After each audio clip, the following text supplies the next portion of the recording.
आज ही संचालन कर रहे पंकज जी पार्टी के जिला के मुख्य प्रवक्ता भी हैं, प्रखंड अध्यक्ष सोनू यादव जी, युवा के जिला अध्यक्ष ब्रजेश यादव जी, डॉक्टर जवाहर बीन जी, जाफर भाई, सुहेल भाई, हरी बीन जी, हमारे इस सभा में उपस्थित गोरख भाई और सभी यहाँ के हमारे जो गांव के जो दिवाकर जी हैं, मदन गौड़ जी भी हैं, तमाम इस गांव के जो हमारे जो अभिभावक हैं, नौजवान साथी हैं, माता बहनें,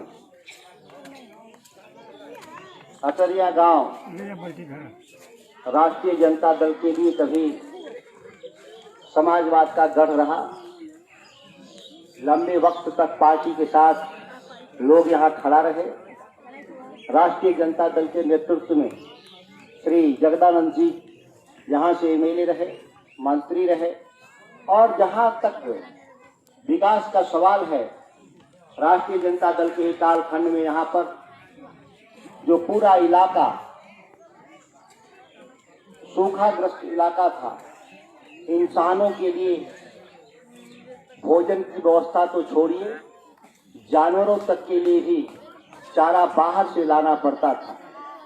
उस सूखा वाला इलाका को हरियाली में तब्दील करने के लिए महत्वाकांक्षी परियोजना लरमा पंप हाउस का निर्माण होने के बाद पूरा ये इलाका सिंचित इलाका हुआ और सिंचाई के बाद इस इलाके में धान का कटोरा कहा जाने लगा। धान के साथ गेहूं भी उतना ही पैदा होता है। आज हमारे यहाँ भुखमरी का सवाल खत्म हो गया। उससे आगे विकास जाकर राष्ट्रीय जनता दल के कार्यकाल में सड़कों का जाल बिछा, साथ में इस गांव में स्कूल बना, हमारे बिजली के जितने भी उपकरण यहाँ पर जो लगे हैं और राष्ट्रीय जनता दल के कालखंड में लगे। लेकिन आज विकास उससे आगे की जरूरत है।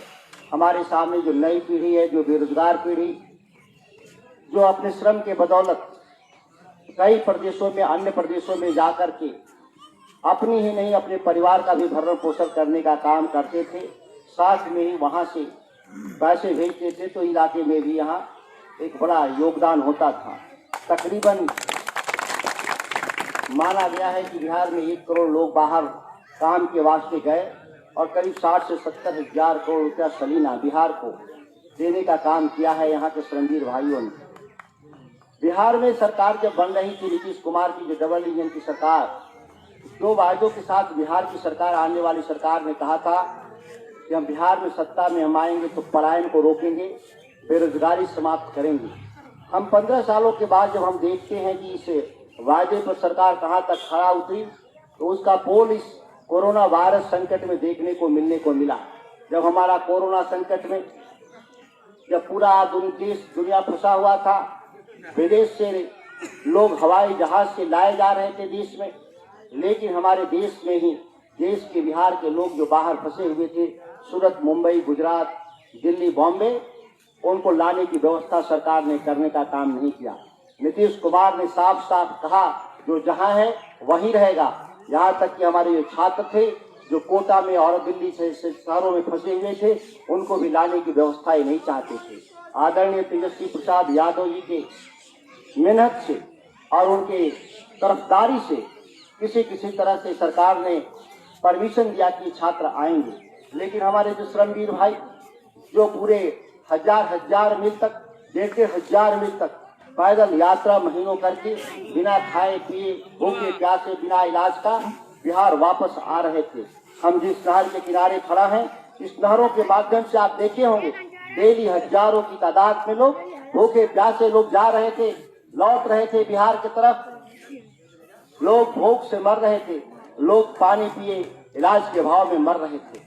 लेकिन ये बिहार में जो गूंगी वाली सरकार, नीतीश कुमार की जो सरकार रही, लोगों के कान पे जू रेंगने का काम नहीं किया।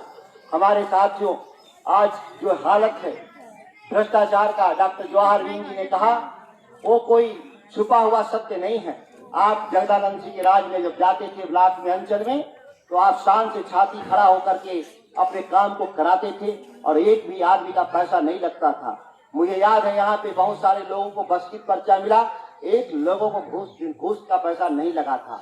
इंदिरा आवास का जब निर्माण होता था तो कैंप लगाकर बीडीओ इंदिरा आवास बांट देता था, एक आदमी का घूस नहीं लगता था। आज इंदिरा आवास आने से पहले ही 40,000 का एडवांस बुकिंग, शौचालय में 2,000 रुपए की बुकिंग, इस तरह से अगर आप देते नहीं है तो आपका नाम काट दिया जाता है। झोपड़ी वाले को पक्का और पक्के वाले को झोपड़ी साबित करने वाले जो सरकार के जो कर्मचारी हैं, यह पूरा बकायदा जो वसूली अभियान है गांव गांव में, यह पैसा सीधे सरकार के ऊपर बैठे हुए अधिकारियों और मंत्रियों तक, मुख्यमंत्रियों तक जाता है। लेकिन इस सवाल पर आपने कभी देखा नहीं होगा कि हमारा स्थानीय विधायक भारतीय जनता पार्टी का उच्च सदन जो हमारा है, जो विधानसभा, जहां पर लगातार विधायी कार्य होते हैं, वहां पर इस समस्या के खिलाफ बोलने का कभी काम किया हो, एक भी उदाहरण देने का काम करिएगा। आश्चर्यजनक तौर पे इलाकाई बिजली के क्षेत्र में बहुत पहले ही से आगे रहा है। लालू प्रसाद जी के जमाने में बिजली बिल जो नहीं लगता था, 30-40 रुपए तो ज्यादा से ज्यादा लोगों को लगता था, आज 300 रुपया कम से कम गरीब आदमी को भी देना पड़ता है। इससे ज्यादा भी बिजली बिल आता है। मीटर बाबा की कृपा हो जाएगी तो उसका अनुमान लगाना कठिन है। इस सवाल पर जब बिहार विधानसभा में पूरे 5 साल में जब एक बार मौका मिला आदरणीय विधायक जी को, तो बिहार विधानसभा में कहे लालू प्रसाद जी का राज था तो बिहार को 700 क्यूसेक बिजली मिलता था, अब 5,000 क्यूसेक बिजली मिलता है।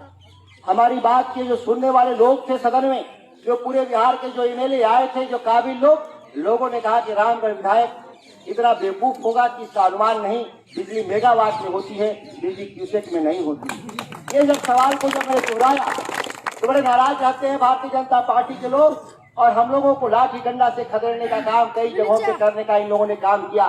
चंदेश चौक पर तो बकायदा भारतीय जनता पार्टी के गुंडे 100-150 की ताकत में संख्या में आकर हमारी 3,000 की नुक्कड़ सभा को डिस्टर्ब करने का काम किया।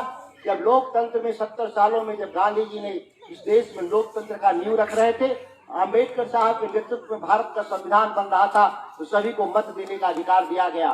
देश के कुछ हुक्मरान थे उस जमाने में, राष्ट्रीय स्वयंसेवक संघ, सावरकर और गोडसे के लोग नेतृत्व में, जो हिंदू महासभा के लोग चाहते थे कि देश में सभी को वोट देने का अधिकार नहीं होना चाहिए, कम से कम वह जमींदार कम से कम 10 एकड़ का हो, उसी को देश में वोट देने का अधिकार होना चाहिए। लेकिन हमारे पूर्वज जो राजनेता थे, उन्होंने नहीं कहा कि सभी को बराबर का अधिकार मिलेगा वोट देने का, और उस अधिकार के इस्तेमाल से अब सरकार को बनाते और बिगाड़ते हैं।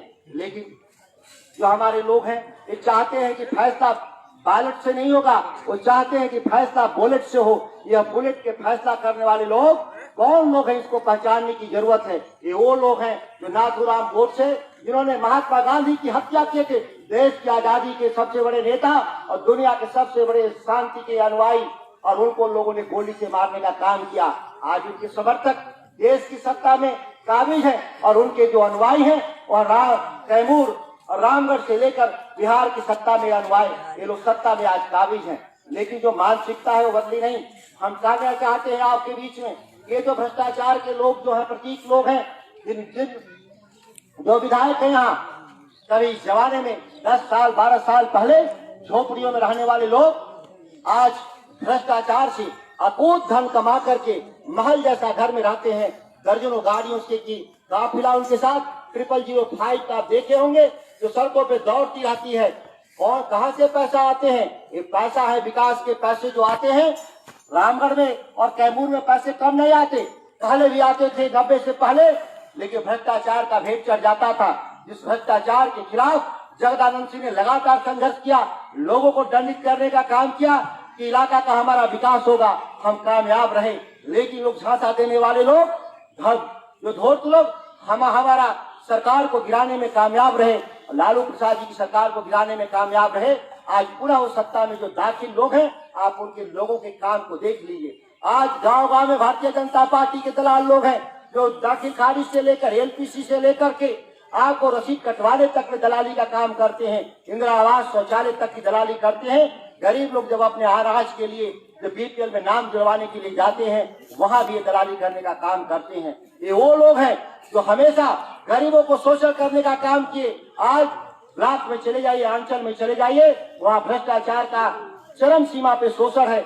लगभग रामगढ़ के इलाके में अनुमान तक सैकड़ों करोड़ केवल घूस के रूप में किसान और मजदूर से वसूल करके पटना जा रहा है।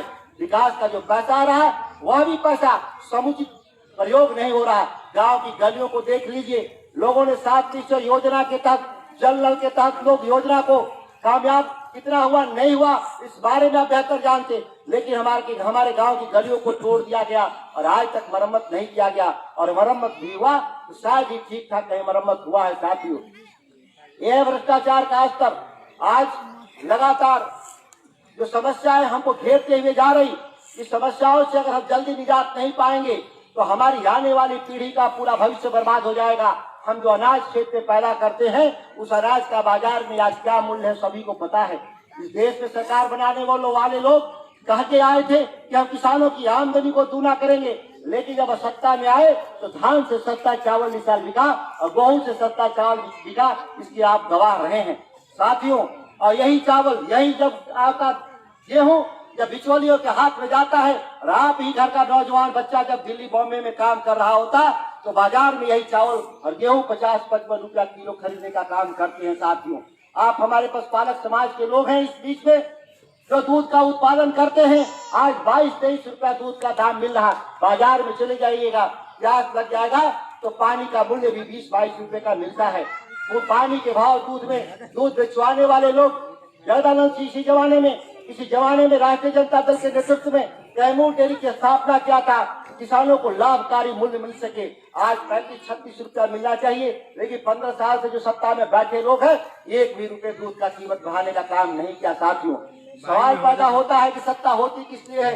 सत्ता सेवा के लिए होती है, सत्ता मेवा के लिए नहीं होता है। आज जो सत्ता में बैठे हुए हैं लोग वो मेवा खाने के लिए है। इसका उदाहरण है कि कोरोना संकट के काल में बिहार के मुख्यमंत्री नीतीश कुमार पिछले 5 महीना से घर से बाहर निकलने का काम नहीं किए। उनके जो चिल्हाई में यहाँ जो एमएलए बने वह भी 4-5 महीने घर में मोबाइल बंद करके घर में रहने का काम किए। लोग मिलने जाते थे तो कहते थे कि कोरोना संकट है, लेकिन जब चुनाव का वक्त आया तब हमारे बिहार के मुख्यमंत्री जी एयर कंडीशन रूम से पटना से ही वर्चुअल रैली कर रहे हैं। पता नहीं हमारे गार्जियन लोग उस रैली को देखते हैं कि नहीं देखते हैं, लेकिन हमारे जो नौजवान साथी हैं जिनके पास एंड्रॉइड मोबाइल है बड़ा वाला स्ट्रेट जैसा हाथ में, उस रैली को देखा और सुना होगा।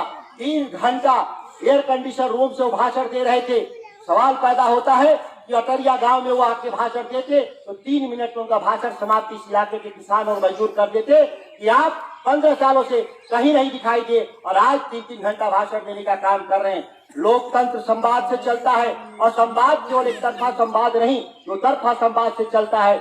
नीचे के लोगों की समस्या ऊपर तक जानी चाहिए और ऊपर की बात नीचे तक आनी चाहिए। लेकिन क्या जमाना आ गया, क्या टेक्नोलॉजी है, ऊपर से लेकर नीचे तक बातें आ रही हैं, मन की बात तो कर रहे हैं, काम की बात कोई नेता नहीं कर रहा। और यहाँ से नीचे जो हमारे गांव गरीब हैं लोग, किसान, इनकी बातों को सुनने के लिए कोई इस देश में और बिहार में कोई पड़ा नहीं है जो आपकी बातों को कहीं रख सके।